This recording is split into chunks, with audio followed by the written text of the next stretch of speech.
ಜೋಬ್ ಇರುವುದು ನೀವೇ ಜವಾಬ್ದಾರು. ಪಿಕ್ ಪ್ಯಾಕೆಟ್ ಕಳ್ರಿದ್ದಾರೆ. ಇಂಥ ಗುಂಪಲ್ಲಿ ಒಳಗಡೆ ನುಸುಳೋದು ಸಹಜ. ಸಿಕ್ಕಿದ್ರೆ ನೀವು ಪೊಲೀಸ್ ಇಲಾಖೆ ಹಿಡ್ಕೊಡಿ. ದಯಮಾಡಿ ಏನ್ ಈಗೆಲ್ಲ ಈಗ ಬಂದಿದ್ದೀರಿ ನಮ್ಮ ಹಳ್ಳಿ ಕಡೆಯಿಂದ ಕಾರ್ಯಕರ್ತರುಗಳು ರೈತರುಗಳು ನಿಮ್ಗೆಲ್ಲ ತಿಂಡಿ ವ್ಯವಸ್ಥೆ ಇದೆ. ದಯಮಾಡಿ ಬಲಭಾಗದಲ್ಲಿ ನೀವು ಬರ್ತಾರೆ, ಬಲಭಾಗದಲ್ಲಿ ತಿಂಡಿ ವ್ಯವಸ್ಥೆ. 517 ದಿನ ಎಷ್ಟು ತಿಂಗಳಾಗದೆ ಈ ಜಿಲ್ಲೆಯ ಮಾನ್ಯ ಮುಖ್ಯಮಂತ್ರಿಗಳ ಸ್ಥಾನವನ್ನು ಅಲಂಕರಿಸಿ 3 ತಿಂಗಳ 2 ತಿಂಗಳ ಮೊದಲನೇ ದಿನದಿಂದ ಹೋರಾಟವನ್ನ ರೈತರ ಪರವಾಗಿ ಮಾಡಬೇಕಾದ್ರೆ ಅವರು ಇನ್ನೂ ಮುಖ್ಯಮಂತ್ರಿಗಳ ಆಗಿರಲಿಲ್ಲ ಸ್ವಾಮಿ. ಇನ್ನೂ ಉಪಮುಖ್ಯಮಂತ್ರಿಗಳಾಗೇ ಮುಂದುವರಿತಾ ಇದ್ರು.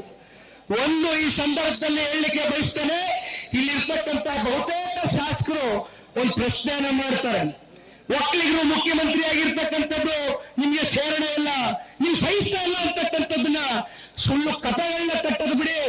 ಇಲ್ಲಿ ಯಾವ ಒಂದು ಬಡ ಒಕ್ಕಲ್ತನ ಮಾಡತಕ್ಕಂಥ ಪ್ರತಿಯೊಬ್ಬ ಬಡ ರೈತನು ಕೂಡ ಇವತ್ತು ಆ ರೈತನ ಮಗನ ಜೊತೆಯಲ್ಲಿ ಇವತ್ತು ಮಣ್ಣಿನ ಮಗ ಸನ್ಮಾನ್ಯ ದೇವೇಗೌಡರು ಸಾಹೇಬರು ನಿಲ್ಕೊಳ್ತಕ್ಕಂಥ ಒಂದು ಧರ್ಮವನ್ನ ಇವತ್ತು ಪಾಲಿಸುವಂತದ್ದಾಗಬೇಕಾಗಿದೆ.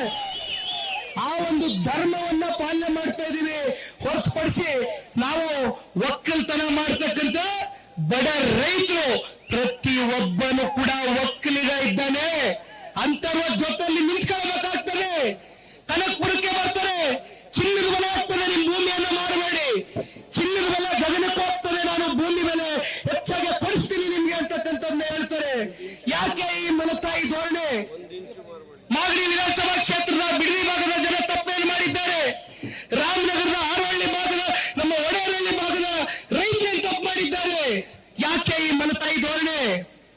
ಮೊನ್ನೆಯ ದಿನ ಈ ಒಂದು ಪಾದಯಾತ್ರೆಗೆ ಕಾಂಗ್ರೆಸ್ನವರ ಮನಸ್ಸಿನಲ್ಲಿ ಇವತ್ತು ನಡ್ಕ ಹುಟ್ಟಿದೆ ಅನ್ನೋದಕ್ಕೆ ಒಂದು ಸಾಕ್ಷಿ ಇವತ್ತು ರಾಜ್ಯ ಸರ್ಕಾರ ನಡೆಸ್ತಾ ಇರ್ತಕ್ಕಂಥವ್ರು ಇವತ್ತು ಎಷ್ಟು ಗಾಬರಿಯಾಗಿದ್ದಾರೆ ಅನ್ನೋದಕ್ಕೆ ನೀವು ನೋಡಬಹುದು. ಇಲ್ಲಿ ವರ್ಡಿಂಗ್ಗಳು ನೋಡಬಹುದು, ವರ್ಡಿಂಗ್ಗಳು ನಮ್ಮ ವಿರುದ್ಧವಾದಂತ ವರ್ಡಿಂಗ್ಗಳನ್ನ ಹಾಕಿದ್ದಾರೆ. ದೊಡ್ಡ ದೊಡ್ಡ ಪುಟದ ಜಾಹೀರಾತುಗಳು ಇವತ್ತು ಎಲ್ಲಾ ಪತ್ರಿಕಾ ಹಾಗೂ ದೃಶ್ಯ ಮಾಧ್ಯಮಗಳಲ್ಲಿ ಕೋಟ್ಯಾಂತರ ರೂಪಾಯಿ ಕೊಟ್ಟು ಇವತ್ತು ಜಾಹೀರಾತುಗಳನ್ನ ಕೊಟ್ಟಿದ್ದಾರೆ. ಯಾತಕ್ಕೋಸ್ಕರ ಕೊಟ್ರೆ? ಪರಿಶೀಲನಾ ಸಮಿತಿ ಮಾಡ್ತೀನಿ ಅಂದ್ರು. 4 ವಾರದಿಂದ ಹೇಳಿದ್ರು ಮುಖ್ಯಮಂತ್ರಿಗಳು.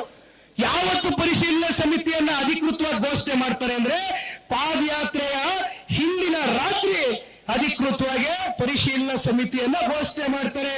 ಮೊನ್ನೆಯ ದಿನ ಮಾನ್ಯ ಮುಖ್ಯಮಂತ್ರಿಗಳು ಒಂದು ವಿಡಿಯೋನ ಮಾಡ್ತಾರೆ.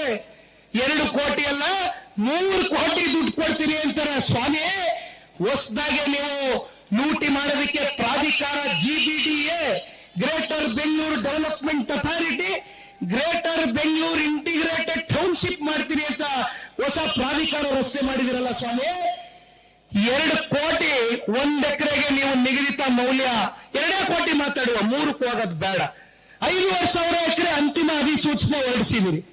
11,000 ಕೋಟಿ ನಿಮ್ಮ ಖಾತೆಯಲ್ಲಿ ಇದೆಯೇ? ಪ್ರಾಧಿಕಾರದ ಖಾತೆಯಲ್ಲಿ, GBDA ಖಾತೆಯಲ್ಲಿ ನಾಳೆ ರೈತರು ಬಂದು 11,000 ಕೋಟಿ ಕೊಡ್ತಕ್ಕಂಥದಕ್ಕೆ ನಿಮ್ಮ ಖಾತೆಯಲ್ಲಿದ್ರೆ ದಯಮಾಡಿ ನಿಮ್ಮ ಖಾತೆಯ ಪುಸ್ತಕವನ್ನ ಬಹಿರಂಗವನ್ನ ಪಡಿಸಿ 11,000 ಕೋಟಿ ನಮ್ಮ ಹತ್ರ ಇದೆ ಅಂತ. 90% ಸಾಲ ತಗೊಳ್ತಾ ಇದ್ದೀರಿ. ಅಲ್ಲೆಲ್ಲ BDAನ 2,000 ಈಕ್ವಿಟಿ ತೋರಿಸ್ತೀರಿ. BMRDA ಇಂದ ಹಲವಾರು ಸೈಟ್ಗಳನ್ನ ಅಡಮಾನ ಇಟ್ಟಿದ್ದೀರಿ. ಯಾವ ಪುರುಷಾರ್ಥಕ್ಕೆ ಮಾಡ್ತಾ ಇದ್ದೀರಿ? 15,000 ಕೋಟಿ ಪ್ರಾಜೆಕ್ಟ್ ನಲ್ಲಿ 13,000 ಕೋಟಿ ಸಾಲದವರೇ ಹಣಕಾಸಿನ ಇಲಾಖೆಯ ಅಧಿಕಾರಿಗಳು. ಸರ್, ಇದು ನಮಗೆ ಫೀಸಿಬಿಲಿಟಿ ಕಾಣ್ತಾ ಇಲ್ಲ, ಬೇಡ 9,000 ಕೋಟಿ ನೀವು ಗ್ಯಾರಂಟಿ ಕೊಡಕ್ ಆಗಲ್ಲ ಅಂದ್ರು. ಅವ್ರ ಮೇಲೆ ಒತ್ತಾಯ ಹಾಕಿ ಇವತ್ತು ಮುಖ್ಯಮಂತ್ರಿಗಳು, ಅವತ್ತು ಉಪಮುಖ್ಯಮಂತ್ರಿಗಳು ಒತ್ತಾಯ ಹಾಕಿ ನೀವು ಸೈನ್ ಹಾಕ್ಸ್ಕ ಬಂದ್ರಲ್ಲ ಸ್ವಾಮಿ. ಯಾರು ನಿರ್ಧಾರ ಮಾಡ್ತಾ ಇದ್ದೀರಿ? ದಯವಿಟ್ಟು ಇನ್ನು ಹೆಚ್ಚು ನಾನು ನಿಮ್ಮನ್ನ ಈ ಬಿಸಿಲಲ್ಲೂ ನಿಲ್ಲಿಸ್ಕೊಳ್ಳೋದಕ್ಕೆ ಇಷ್ಟಪಡೋದಿಲ್ಲ. ರಸ್ತೆ ಬದಿಲಿ ಏನಿದ್ದೀರಿ ದಯಮಾಡಿ ಈ ಮೀಡಿಯಾದವರು ಸ್ವಲ್ಪ ಒಳಗೆ ಕರ್ಕೊಳ್ಳಿ. ದಯಮಾಡಿ ಮೇಡಮ್, ನ್ಯೂಸ್ ಅವರು ಸ್ವಲ್ಪ ಮುಂದೆ ಕರ್ಕೊಳ್ಳಿ ಜನರನ್ನ. ನೀವೆಲ್ಲ ಒಳಗಡೆ ಹೋಗಿ ದಯಮಾಡಿ ವೆಹಿಕಲ್ ಮೂವ್ಮೆಂಟ್ ಹಾಕಿ ಈಜಿ ಆಗುತ್ತೆ. ಅವರು ಅವಕಾಶ ಮಾಡಿಕೊಡ್ತಾರೆ ರಸ್ತೆ ಕ್ರಾಸ್ ಮಾಡ್ಬೇಕಂದಾಗ.